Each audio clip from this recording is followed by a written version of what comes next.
YSRCP Congress party అధిష్టానం పిలుపు మేరకు 175 నియోజకవర్గాల్లో కూడా కలెక్టర్ కానీ అదేవిధంగా సబ్ కలెక్టర్ కానీ ఎంఆర్ఓ కార్యాలయాలకి పెరిగిన డీజిల్ అదేవిధంగా పెట్రోల్ ధరలకు నిరసనగా టోటల్ ఒక కార్యక్రమం చేపట్టడం జరుగుతోంది.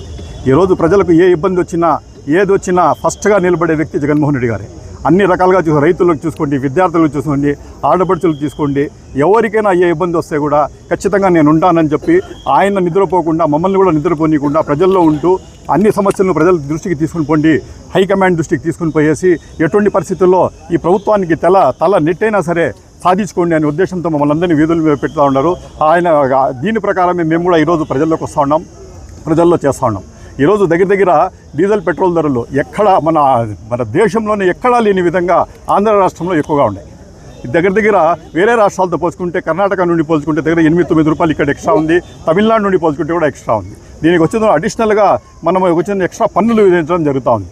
చంద్రబాబు నాయుడు గారు ఆ రోజు ఏమన్నారు, జగన్మోహన్ రెడ్డి గారి పీరియడ్లో ఒక్కసారి పెరిగితే ఆయన లోకేష్ గారు పోయి ఇందులో పెట్రోల్ బంకుల కాడ సెల్ఫీలు చూపించుకుంటా చూడండి ఇంత పెంచినాడు, దీనికి జగన్మోహన్ రెడ్డి కారణము, దీనికి ఇది తగ్గించుకోకూడదా, సెస్సులు మనం వేసే పన్నులు తగ్గించుకోకూడదా, ఎందుకు ఈ రకంగా జగన్మోహన్ రెడ్డి గారు చేస్తున్నారని ఆ రోజు ప్రశ్నించినారు. మళ్ళీ ఈ రోజు లోకేష్ గారికి ఏమైంది, ఎందుకు దాని గురించి పట్టించుకోవడం లేదు?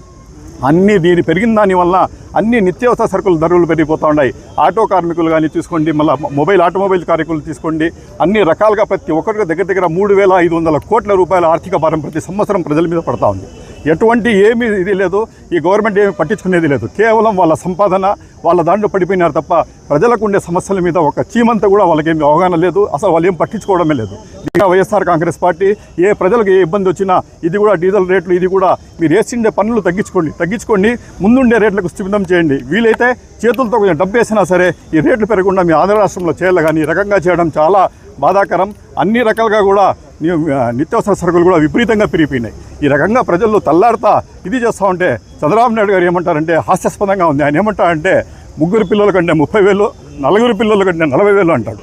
ఉండే వాళ్ళకి తిండి లేకుండా సస్తా ఉన్నాం.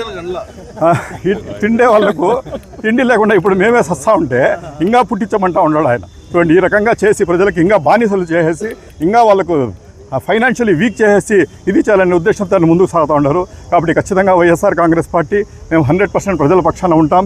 ఇది కూడా ఖచ్చితంగా ఈ గవర్నమెంట్ దిగి వచ్చి ఈ రేటు దిగిన వరకు మేము ఇది స్టార్ట్ చేస్తాం, వినతి పత్రంతో స్టార్ట్ చేసినాం. లేని పక్షంలో మేము ఇంకా ఉధృతం చేసి కూడా ఈ గవర్నమెంట్ను మెడ వంచి కూడా ఈ డీజిల్ పెట్రోల్ రేటు తగ్గించేంత వరకు మేము అజిటేషన్ ఆపబోమని చెప్పి మా హైకమాండ్ ఇచ్చే ప్రతి ఇన్స్ట్రక్షన్స్కు మేము ఫాలో అవుతామని ఈ సందర్భంగా మనవి చేసుకుంటాం.